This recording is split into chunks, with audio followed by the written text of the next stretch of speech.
What year did you get here to the ranch? I'm going to say 1972. 1972. Yeah. And how long were you here? Until 1981. 72 to 81, so 9 years. Yep. About 9 years. About as, and I was 74 to 83. Yeah. So, you know, we overlapped a couple days.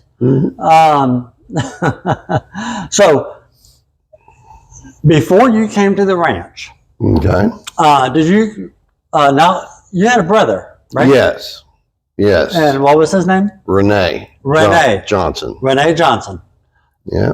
That's right. And a lot of people didn't know that y'all were brothers because y'all had different last names. Correct. And he stayed in a different cottage too. Right. I believe in Westbury. And aren't y'all from Titusville? No, we're from, I was born in Tampa. Right. And then we bounced around, ended up in Fort Myers. When you bounced around, was it because your parents had bounced around? Yeah, my mom bounced around from lived up in Indiana, Michigan, bounced back down to Florida. Ended up in, from my early recalling, Fort Myers. And so she left us with somebody there in Fort Myers to watch us while she took care of some legal business. And that's when the state came in, and I guess I was about 7 years old, 8 years old. Are you older or younger than Renee? Oh, I'm older. And so the state came in, and eventually I ended up here at the Rodeheaver Boys Ranch. Did you go through any foster system homes before you came here? Yes, I did go through some foster parents. I do remember going to different foster homes. Sure do, yes. So bouncing around through there and then coming here, both of y'all came here at the same time? Yes, when I was in Fort Myers, they came and I bounced, different foster homes, and because she left, some for whatever reason it was, I can't really remember, but we don't need that. I was going through foster homes, and then eventually ended up coming to the Boys Ranch. Okay, so you were here for a long time, 9 years. 9 years, yeah. So, do you think that the difference, how you had it before you came to the ranch and the time that you were here at the ranch, you think it was a positive experience? Well, being here at the ranch? Yes. It turned out to be a very positive experience. And I mean, as you can see from everybody. We're here at Alumni Weekend. Yeah, yes. Definitely learned a lot. I would never trade it for the world. We had a lot of things going good for us at that time that a lot of people just don't know about in the general public.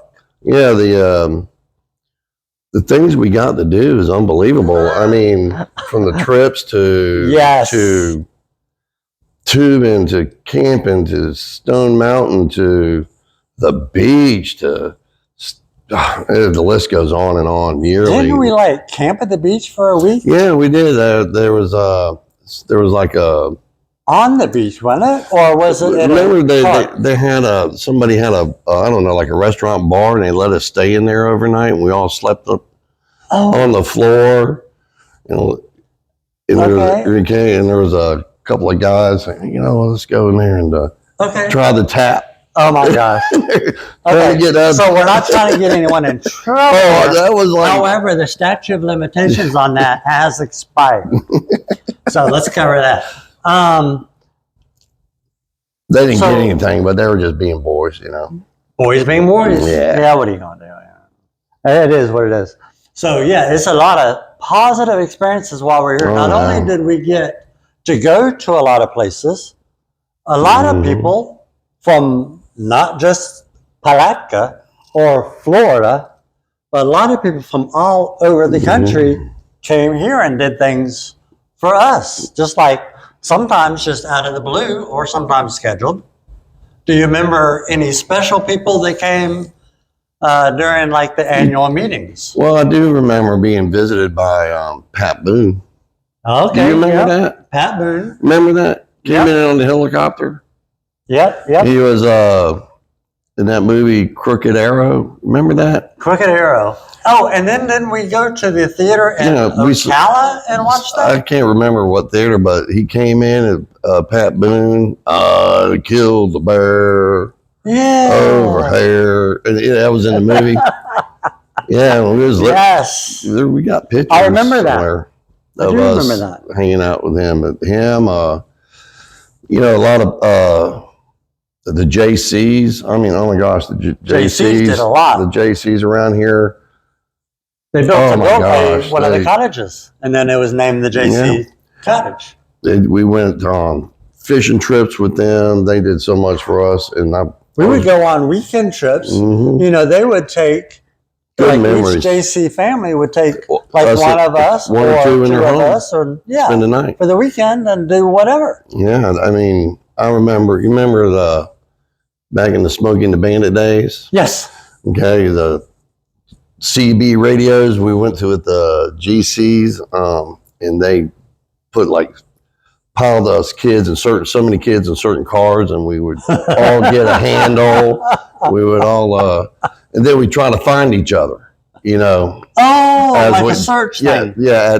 During the night, you know, we were all in the car. Yeah. And all us kids, we all made up a handle, and we would try to get close and find each other. Now, that's what I'm talking about. Things like that. I would never. There's definitely a more positive. Oh my gosh, than what could have been. Right? Yeah. Oh, yeah. So, that's way better than any kind of foster home you could ever imagine. I mean, I'm not saying all foster homes are better, nothing like that, but you have many more things to do. So these are just our opinions. These are not facts. These are just the opinions of us.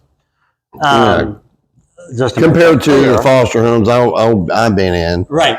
And I was in a couple before I got here as well. Because what they do, they while you wait, what the state of Florida is going to do is they put you in these foster homes until they figure out, from my understanding. And, you know, I didn't just go to one, I went to a couple, and then they finally, I guess I was awarded to the state, so to speak, which put me here at the ranch. And now, from my understanding, when we were here, there was approximately, you know, there's quite a few. I mean, what, like close to 50 kids? Yeah, I was going to say around 50 boys here at the ranch, and we would have 4 cottages or houses that we all lived in. So if you can imagine, say 50 kids or even 40 spread across 4 houses, you got 10 kids, just to make math simple, in each house with one set of cottage parents, which husband and a wife. So you've got one set of parents who took care of 10 kids. There was a bunch of us. And now they say, because things have changed drastically between the time we were here in the 70s and 80s to where we are right now in 2025. Right now, they have 4 or 5 kids in each one. Is that right? Yes. Yeah. And they're contracted here for only a year at a time. So that must have something to do with the state of Florida. I mean, this place. I don't know. That's interesting. But I didn't know any. I had no idea. Today.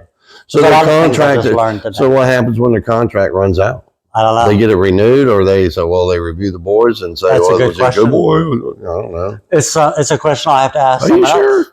The contract? You mean like even like the 9-year-olds are only? Well, we only contracted him for. And then only certain types of boys Because like when we were here, it didn't matter what your background was. Right.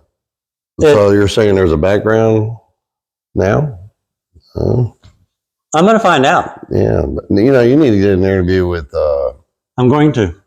Who would know that? The director? Well, yeah, but he's new. But he probably knows the current condition of the contracts. Exactly. Yeah, I got Okay, so, but challenges for us. It was a better experience. We got to do a whole lot of things that most kids That's right. Just really missed out on. And a lot of that, because this is a nonprofit. Yes. All of that was like donations, things from the festivals, fishing tournaments, the bass tournaments. Yeah.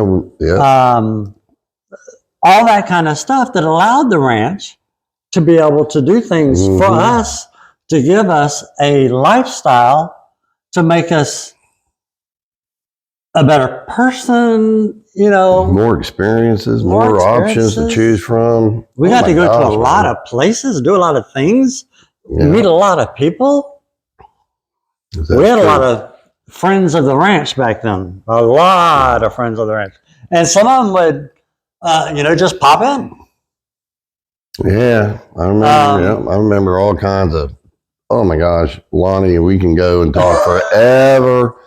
I think I would have to break this up into. I don't know if you remember. Remember when somebody donated like a big old wagon or a big old pickup truck full of watermelons?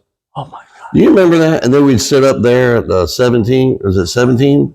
No, 19. 19.